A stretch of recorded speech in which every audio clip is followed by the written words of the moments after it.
कलयुग की सबसे बड़ी विशेषता क्या है? ना अधिक संयम, ना तपस्या की शक्ति, ना लंबे यज्ञ, पर एक ऐसी चीज है जो इस युग में सबसे सरल है और सबसे प्रभावशाली भी, राम नाम का जप। ना कोई मंदिर चाहिए, ना तीर्थ यात्रा, ना पूजन सामग्री, केवल श्रद्धा चाहिए। राम नाम वो मंत्र है जो पत्थर को तैराता है, राक्षस को भक्त बनाता है और पापी को संत बना देता है। गोस्वामी तुलसीदास जी ने रामचरितमानस में लिखा, कलयुग केवल नाम आधारा, सुमिरी सुमिरी नर उतर ही पारा। इस कलयुग में केवल नाम स्मरण ही साधना का सबसे बड़ा माध्यम है। वेद, शास्त्र, पुराण सब कहते हैं राम नाम में स्वयं राम बसते हैं। एक बार महर्षि नारद ने भगवान विष्णु से पूछा, प्रभु, कलयुग में लोग आपकी शरण कैसे पाएंगे, जब ना जंगलों में तपस्या होगी, ना बड़े बड़े यज्ञ। भगवान मुस्कुराए और बोले, केवल मेरा नाम लेना ही उन्हें मुक्त कर देगा। आज हम इसी अपार महिमा को समझेंगे भावनाओं, अनुभवों और कहानियों के माध्यम से। इन कहानियों में आप देखेंगे कैसे सिर्फ राम राम कहने से लोगों का जीवन बदल गया। कोई अमीर बन गया, कोई अपराध छोड़ संत बन गया, किसी को जीवन में शांति मिली तो किसी को दिव्यता। चलिए अब सुनते हैं पहली कहानी। बहुत समय पहले की बात है। एक गांव में हरिदत्त नामक एक ब्राह्मण रहते थे। उम्र ढल रही थी, शरीर दुर्बल हो चुका था, कोई परिवार नहीं बचा था, ना पुत्र, ना पत्नी, ना भाई। गांव वाले भी अब उन्हें तिरस्कार की दृष्टि से देखते थे, क्योंकि वो निर्धन थे, दुर्बल थे और समाज के लिए किसी काम के नहीं। हर दिन वह मंदिर के बाहर बैठते, कोई कुछ खाने को दे दे तो खा लेते, नहीं तो उपवास ही सही। धीरे धीरे वह इतने टूट गए कि आत्महत्या करने का मन बना लिया।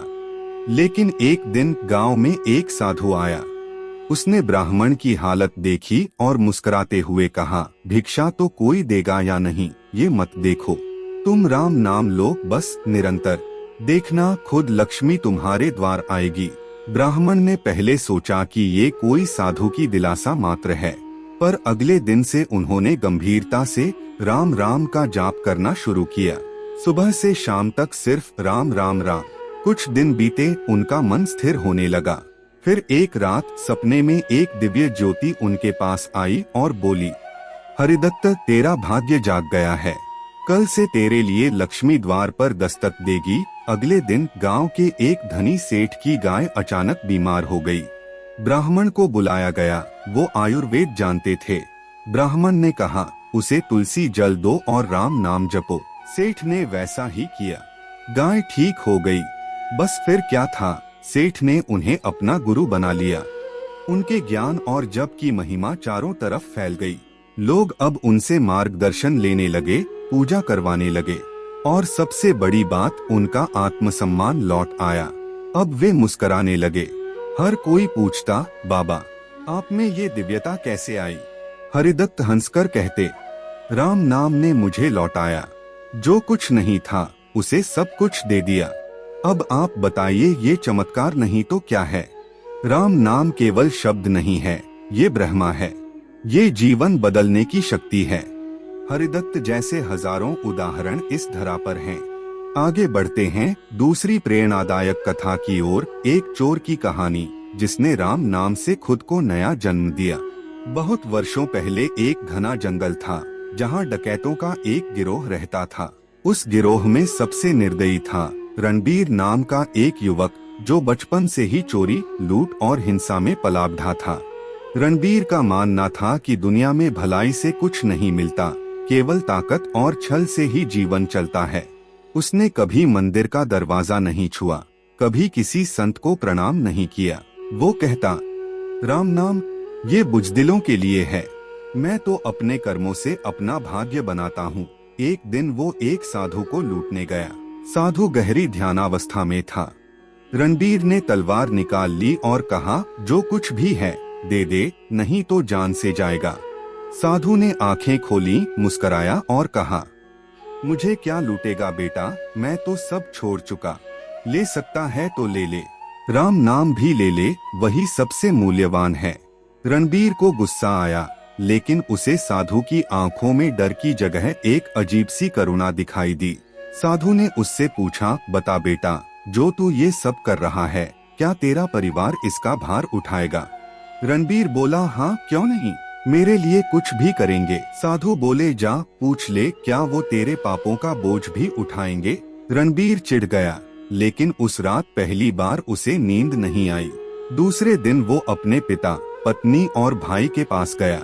एक एक से पूछा, अगर मेरे पापों का फल भुगतना पड़े तो क्या तुम लोग मेरी जगह उसे सहन करोगे? रणबीर को पहली बार लगा कि वो अकेला है अपने पापों के साथ। उसी शाम वो फिर उस साधु के पास गया और बोला, मुझे बताओ मैं कैसे बच सकता हूँ? साधु ने कहा, राम नाम जपो, यही अग्नि है जो सारे पाप जलाएगी, यही नाव है जो पार लगाएगी। रणबीर ने कहा, मुझे राम नाम लेना नहीं आता। साधु ने कहा, कोई बात नहीं, उल्टा ही ले लो, मरा मरा मरा कहो, वही राम बन जाएगा। रणबीर पेड़ के नीचे बैठा और बोला, मरा मरा मरा। धीरे धीरे शब्द राम राम राम में बदल गए। घंटों फिर दिनों तक रणबीर उसी एक शब्द में डूबा रहा।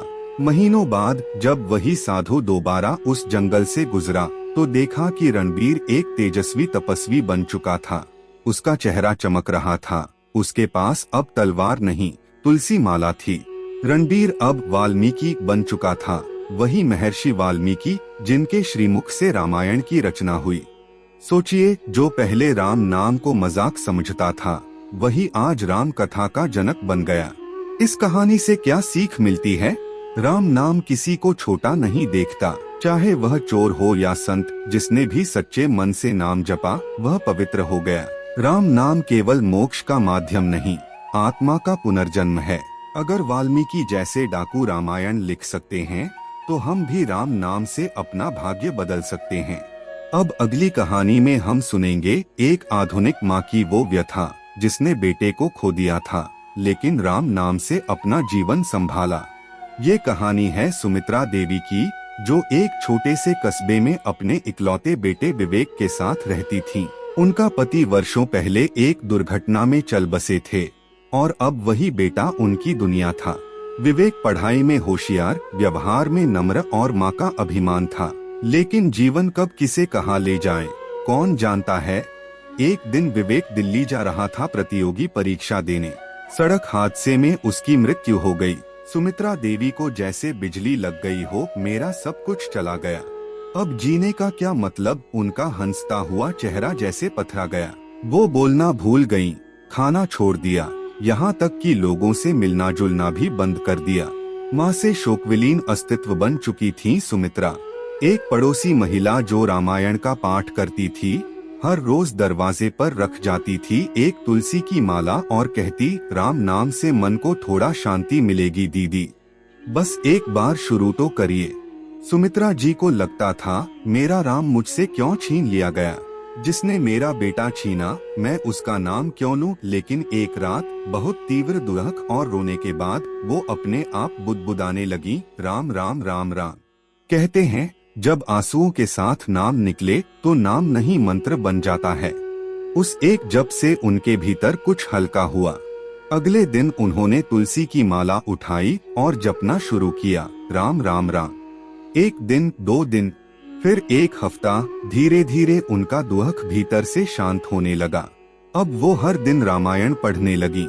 बेटे की तस्वीर के सामने दिया जलाती और कहती, राम ने मुझे लिया, राम ही संभालेंगे। 6 महीने बाद वो पूरी तरह से बदल चुकी थीं। अब वो औरों को भी राम नाम का जाप करना सिखाती जो दुख में डूबे होते। उनका चेहरा फिर से शांत और तेजस्वी हो गया था। गांव में जब कोई दुखी होता तो लोग कहते, सुमित्रा अम्मा के पास जाओ, वो तुम्हें बताएंगी राम नाम कैसे मन को संभालता है। सीख क्या है इस कहानी से? राम नाम दुख नहीं मिटाता, लेकिन दुख में डूबे को तैरना सिखाता है। जिसने अपना सब कुछ खो दिया, अगर वो भी नाम के सहारे खड़ा हो सकता है तो हम क्यों नहीं। राम नाम भाव का सागर है। जब हम दुनिया के दुख से हार जाते हैं तभी राम नाम हमें थाम लेता है।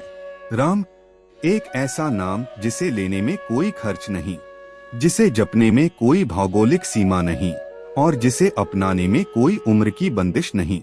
भक्ति और प्रेम से किया गया राम नाम जाप निर्धन को भी दिव्यता दे सकता है। ब्राह्मण ने न ज्ञान मांगा न साधन, सिर्फ नाम का सहारा लिया और परमात्मा ने उन्हें अपार सम्मान दिया। राम नाम इतना शक्तिशाली है कि चोर को भी महर्षि बना सकता है। वाल्मीकि जैसा पापी भी जब राम नाम में डूबा तो ऐसा पवित्र बन गया कि स्वयं भगवान श्री राम की कथा उसने लिखी।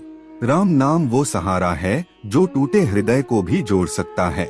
सुमित्रा माँ ने बेटे को खोया, पर राम नाम से उन्होंने न केवल दुख सहा बल्कि दूसरों को सहने की शक्ति भी दी। जब हम राम कहते हैं तो हमारे मन में एक कंपन होता है, एक ऊर्जा का संचार होता है, एक भाव पैदा होता है, मुझे कोई देख रहा है, मुझे कोई संभाल रहा है। क्यों है राम नाम सबसे आसान साधना? कोई विधि विधान नहीं चाहिए, बस श्रद्धा चाहिए। कोई समय बंधन नहीं, जब मन चाहे जहाँ मन चाहे। कोई भाषा जाति लिंग की रोक नहीं, यह सभी के लिए है। यह मन को एकाग्र करता है, हृदय को शुद्ध करता है और आत्मा को परमात्मा से जोड़ता है। राम नाम एक ऐसी साधना है जिसे चलते फिरते, उठते बैठते, खाते पीते भी किया जा सकता है। चलत राम जपै, बैठत राम जपै, जपै राम को नाम, फिर काहे का अभाव। महापुरुषों ने क्या कहा है राम नाम के बारे में? तुलसीदास जी ने कहा, राम नाम मणि दीप धरु, जी देहरी द्वार। तुलसी भीतर बाहर हो, जौ चाहसी उजियार। स्वामी रामकृष्ण परमहंस ने कहा, राम नाम एक अखंड शक्ति है, इसे जितना जपो उतना जागृत होता है। महात्मा गांधी की अंतिम सांसों पर भी राम नाम ही था। आपने ये कहानियाँ सुनी, आपने इनसे जुड़ाव महसूस किया। अब अपने जीवन में एक छोटा सा संकल्प लीजिए, हर दिन कम से कम 108 बार राम नाम लूंगा बटा लूंगी। चाहे माला से, चाहे मन से, चाहे लिखकर, चाहे सुनकर, राम नाम को अपने जीवन में उतारिए। राम नाम जाप का सरल तरीका घर पर करें। शांत जगह बैठें, आंखें बंद करें, गहरी सांस लें। हर सांस के साथ कहें, सांस अंदर ले रा, सांस बाहर छोड़े म। बस यही दोहराएं 5 मिनट, फिर 10 मिनट। आपका मन शांत होगा और भीतर राम प्रकट होंगे। जब जीवन में कुछ समझ न आए तो राम नाम को थाम लीजिए। जब लोग साथ छोड़ दें तो नाम साथ निभाता है। जब रास्ते उलझ जाएं तो नाम प्रकाश बनता है। राम नाम कोई विकल्प नहीं, वह स्वयं समाधान है। अगर जीवन रूपी सागर में लहरें तेज हों तो राम नाव बन जाता है। अगर अंधेरा गहरा हो तो राम दीपक बन जाता है। और अगर आत्मा रो रही हो तो राम नाम माँ की गोद बन जाता है। बस एक बार श्रद्धा से कहिए, राम राम राम, और देखिए आपका जीवन कैसे बदलता है।